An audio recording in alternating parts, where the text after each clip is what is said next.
नमस्कार। आप सबका हमारे चैनल ज्ञान द ट्रेजर पर स्वागत है। जैसा कि मैंने आपको प्रॉमिस किया था कि शक्तिपात के जो मास्टर हैं उनको मैं अपने चैनल पर लेके आऊँगा और शक्तिपात क्या होता है इसके बारे में वो खुद बताएंगे और इस वीडियो में मैं उनको आपके सामने पेश करने जा रहा हूँ। पर थोड़ा सा मैं पहले बोल लेता हूँ, बोलने की आदत है। शक्तिपात हिंदू धर्म में एक व्यक्ति द्वारा दूसरे व्यक्ति पर या सीधे कह लीजिए देवता से या देवता से आध्यात्मिक ऊर्जा के संचरण या प्रदान को संदर्भित करता है। ये सारा जो ज्ञान है ये मैं आशुतोष पांडे जी द्वारा मैं आप तक पहुंचवाऊंगा। तो जिस तरह किसी व्यक्ति की भौतिक संपन्नता या विपन्नता का आंकलन उसकी भौतिक संपत्ति और धन से किया जाता है, ठीक उसी तरह किसी व्यक्ति की आध्यात्मिक संपन्नता या विपन्नता का आंकलन उसकी आध्यात्मिक शक्ति से किया जाता है। आध्यात्मिक शक्ति मतलब प्राण ऊर्जा। जिस व्यक्ति में जितनी आध्यात्मिक ऊर्जा होगी वो उतना ही अधिक आध्यात्मिक रूप से संपन्न या यूं कह लीजिए कि सिद्ध कहा जाएगा। और मैंने जो महसूस किया है आशुतोष पांडे जी द्वारा कि भाई संपन्नता ही संपन्नता है। तो चलिए देखिए हमने उनसे क्या पूछा और उन्होंने क्या जवाब दिया है। चलिए देखते हैं। डॉक्टर आशुतोष पांडे जी।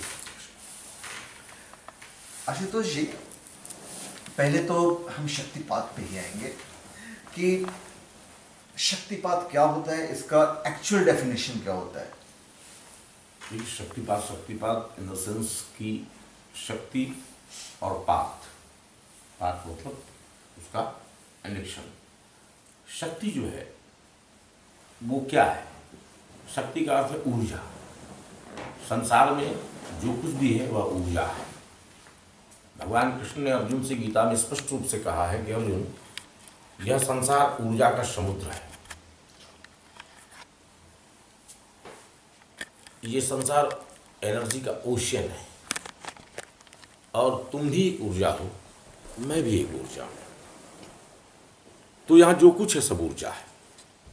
हम सब ऊर्जा का ही कहीं न कहीं एक रूप है। तो ब्रह्मांडी ऊर्जाओं को, ये जो ब्रह्मांड में जो ऊर्जाएं हैं जो कभी नष्ट नहीं हो सकती, हमारे शास्त्र भी कहते हैं नैनम छिंदति शस्त्राणी नैनम दहति पावका, जिसे न काटा जा सकता है, न मारा जा सकता, न भस्म किया जा सकता है, वह अनंत है, अक्षुण है। तो उन ब्रह्मांडी ऊर्जाओं को साधक के अंदर सीधे उतार देने की क्रिया को शक्तिपात कहते हैं। उन ब्रह्मांडी ऊर्जाओं को आप अलग अलग नामों से जानते हैं। कहीं आप उन्हें हनुमान जी के नाम से जानते हैं, कहीं आप उन्हें कृष्ण जी के नाम से जानते हैं, कहीं आप उन्हें अन्य अन्य नामों से जानते हैं। इन सभी ऊर्जाओं को ब्रह्मांड की जो अद्वितीय ऊर्जा है, जो पॉजिटिव एनर्जी है, वाइट ऊर्जा है, जो श्वेत ऊर्जा है, उसको एक तंत्र की प्रक्रिया के द्वारा, एक विशेष प्रक्रिया के द्वारा किसी भी व्यक्ति के अंदर उतार देने की जो क्रिया है उसे शक्तिपात कहते हैं। और इस प्रक्रिया को मैं करता हूँ, सबके सामने करता हूँ, सार्वजनिक रूप से करता हूँ। और जब शक्तिपात मैं करता हूँ तो उसका अनुभव साधक को स्वयं होता है और साधक को तरह तरह के अनुभव होते हैं। शक्तिपात तंत्र के माध्यम से हम किसी भी नेगेटिव एनर्जी को हटा सकते हैं, हील कर सकते हैं। Negative energy in the sense पूरे वर्ल्ड में जितनी भी नकारात्मक ऊर्जाएं हैं जिनको हम अलग अलग नामों से जानते हैं, किसी हम भूत प्रेत पिशाच, बहुत सारे नाम इनको दे सकते हैं, ये इसी के पर्यायवाची हैं।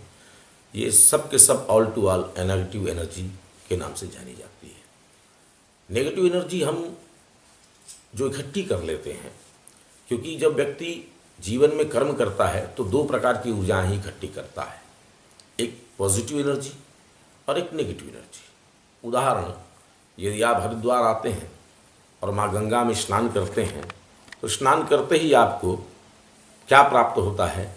वह आपको प्राप्त होता है पॉजिटिव एनर्जी। लेकिन जैसे ही गंगा से स्नान करके आप आगे बढ़ते हैं और यदि चार भिखारी आपसे कुछ मांगते हैं और आप उनकी अवस्था को देख करके उन्हें नहीं देते हैं, आगे बढ़ जाते हैं, तो फिर वो बंदा जो रिएक्शन करता है उससे आपको प्राप्त होती है नेगेटिव एनर्जी, क्योंकि निश्चित रूप से वो आपको कहीं न कहीं आपके विरुद्ध कुछ न कुछ जरूर, क्योंकि आपने जो उसको दिया, आपने उसको कुछ नहीं दिया, तो निश्चित रूप से आपको, आपने जो उसको दिया, आपने उसको क्या दिया, आपने उसको दिया प्रताड़ना दिया, आपने उसको अपमान दिया, आपने उसको भाग कह दिया, हट कह दिया, तय मानिए वहाँ नेगेटिव एनर्जी क्रिएट हो गई। तो हम इस चीज़ से बच नहीं सकते हैं संसार में कि हम पॉजिटिव ही इकट्ठी करें और नेगेटिव ना इकट्ठी करें, क्योंकि हम इस संसार में कर्म की भूमि में हैं और इस संसार में कोई भी व्यक्ति बिना कर्म किए नहीं रह सकता। और कर्म जैसे ही होगा, कर्म को दोष लगता है, ये वेदों ने भी कहा है, कर्म को दोष लगता है। और कर्म में सबसे महान कर्म, भगवान कृष्ण से अर्जुन ने पूछा कि भगवान ये बताइए कि कर्म में सबसे महान कर्म क्या है। भगवान कृष्ण कहते हैं यज्ञो वै श्रेष्ठतम कर्म, यज्ञ ही श्रेष्ठतम कर्म है। यज्ञों को श्रेष्ठतम कर्म बताया गया है और यज्ञ को भी दोष लग जाता है, तो कर्म को दोष निश्चित लगता है। मतलब हम इस चीज़ से नहीं बच सकते कि हम पॉजिटिव ही इकट्ठी करें या नेगेटिव ही इकट्ठी करें।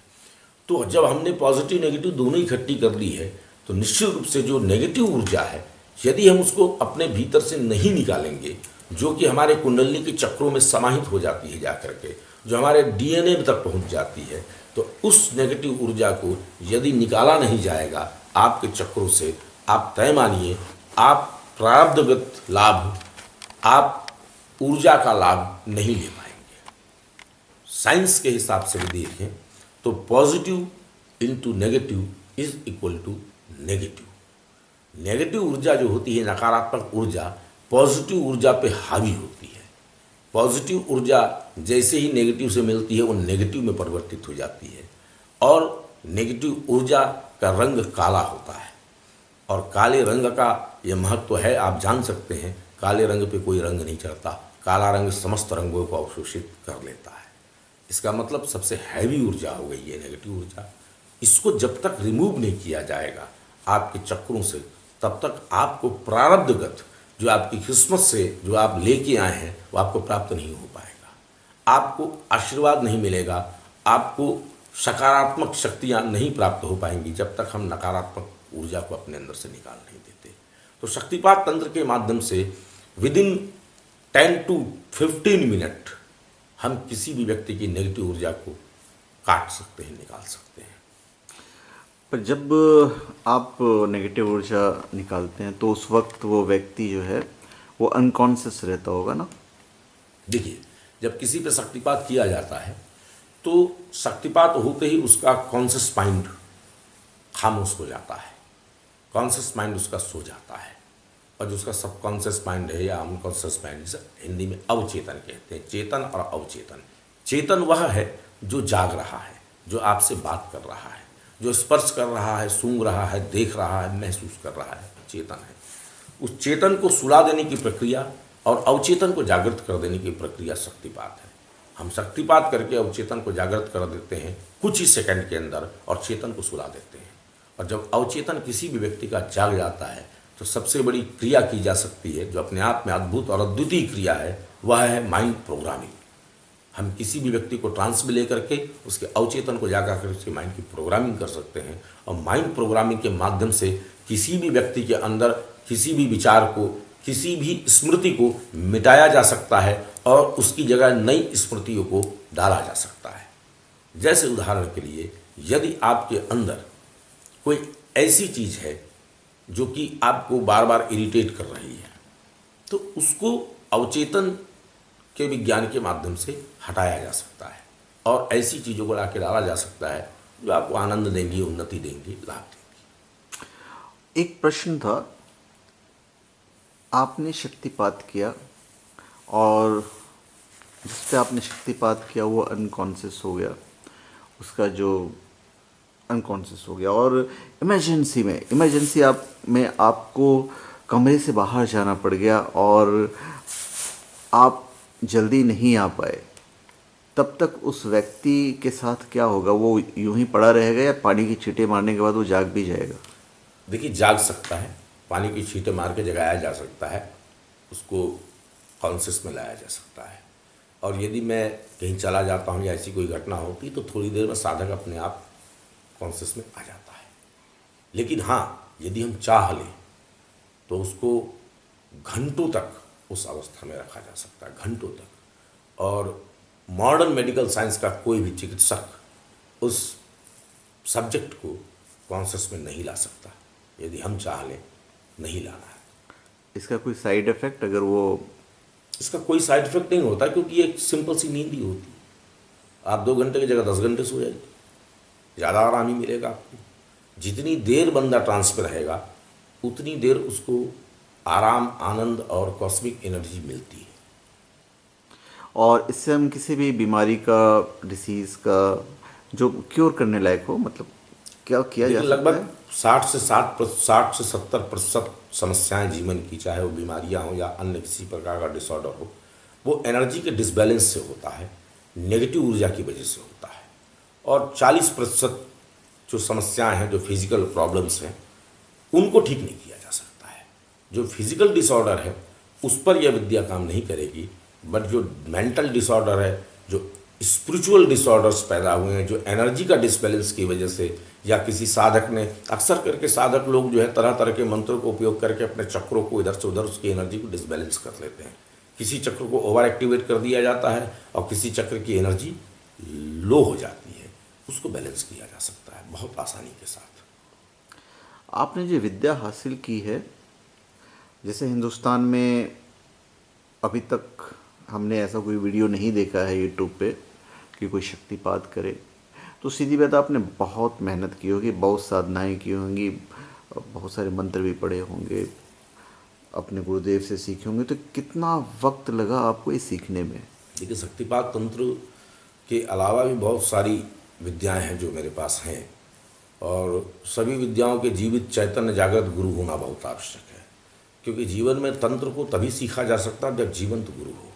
जीवंत गुरु होगा तभी तंत्र सीखा जा सकता है। तंत्र में बिना जीवंत गुरु के प्रवेश ही नहीं किया जा सकता है। तो मेरे कई गुरु हैं, जैसे हमारे शक्तिपात तंत्र के गुरु की रामा जगत लौटान डॉक्टर संजय साहब, ये मेरे गुरु हैं। इनके कृपा से, इनके माध्यम से मैंने इससे सीखा और सीख ही रहा हूँ आगे भी। डॉक्टर नारायण दत्त श्रीमाली, आपने जगत प्रसिद्ध नाम है, ये सदगुरुदेव हैं मेरे। और भी कई गुरु हैं मेरे जो वर्तमान में इस भारत भूमि पर हैं, जिनके माध्यम से मैंने अलग अलग प्रकार का तंत्र, गुरु के बिना ज्ञान संभव ही नहीं है, और जीवित चैतन्य जागृत गुरु चाहिए, तभी तंत्र को सीखा जा सकता है। अब इस तंत्र के तंत्र विद्या जो है, मैं ये जानना चाहूँगा कि चूँकि आप जो परम ब्रह्म हैं कह लीजिए, भगवान कह लीजिए, उनके काफ़ी आप लोग रोज़ आ जाते होंगे, तो ये जब आप अनकॉन्शियस किसी को करते हैं, जब शक्तिपात करते हैं, तो क्या उन्हें उन पर ब्रह्म का या ब्रह्म का या भगवान का, ईश्वर जो भी हैं वो, जिन्हें कोई नहीं जानता है, क्या उस व्यक्ति को आभास होता है कि उसने कुछ देखा फिजिकली, या एक अनुभव हुआ? हमारे द्वारा शक्तिपात जब किया जाता है तो हमारे साधकों को बहुत उच्च कोटि के अनुभव होते हैं। भिन्न भिन्न देवी देवताओं के दर्शन होते हैं, और शक्तिपात के माध्यम से टाइम ट्रैवलिंग किया जा सकता है। जैसे हमने आज एक साधक जब शक्तिपात किया, वो तुरंत उस स्थिति में पहुंच गया जब उसने अपने पिता को मुखाग्नि दी थी, लगभग 20 वर्ष पहले। तो 20 वर्ष ही नहीं, 2000 साल पहले भी पहुंचा जा सकता है, 2 लाख साल पहले भी पहुंचा जा सकता है, और आने वाले 2000 साल आगे भी पहुंचा जा सकता है। शक्तिपात के माध्यम से, अवचेतन की जागृति के माध्यम से हम टाइम ट्रैवलिंग कर सकते हैं और उन रहस्यों को जान सकते हैं जिन रहस्यों को अभी तक नहीं जाना जा सका है। एक बड़ा ही, अभी आपने एक चीज़ कही है कि वो भिन्न भिन्न देवताओं के दर्शन कर लेता है। अब मेरा प्रश्न ये है, ये भिन्न भिन्न देवता के रूप, रंग सब के अलग हैं। अब वो जो व्यक्ति है, उसने ज़िंदगी में तो उन देवताओं को कभी देखा नहीं है, और मतलब देवता कैसे होते हैं, फिर भी उनके दर्शन करता है। जैसे गणेश जी का स्वरूप है, उस बचपन से वो देखता आ रहा है फोटोज़ में, मूर्तियों में, कि भाई ये गणेश जी हैं। उसके दिमाग में कहीं ना बैठ गया कि यही गणेश जी हैं। तो जब वो दर्शन करता है तो वही गणेश जी के दर्शन करता है जो उसने बचपन से देखता है, या वहाँ पे वो गणेश जी का रूप है वो भिन्न हो जाता है? देखिए, पहली बात तो ये है कि जो भी देवी देवताओं के स्वरूप बनाए गए हैं चित्रों के माध्यम से, मूर्तियों के माध्यम से, निश्चित रूप से किसी ने दर्शन तो किया ही होगा, तब तो बनाए। कोई भी चित्र का निर्माण तब तक नहीं किया जा सकता जब तक उसका कोई वजूद ना हो। अवचेतन में ऐसा कुछ भी नहीं है जो ना हो।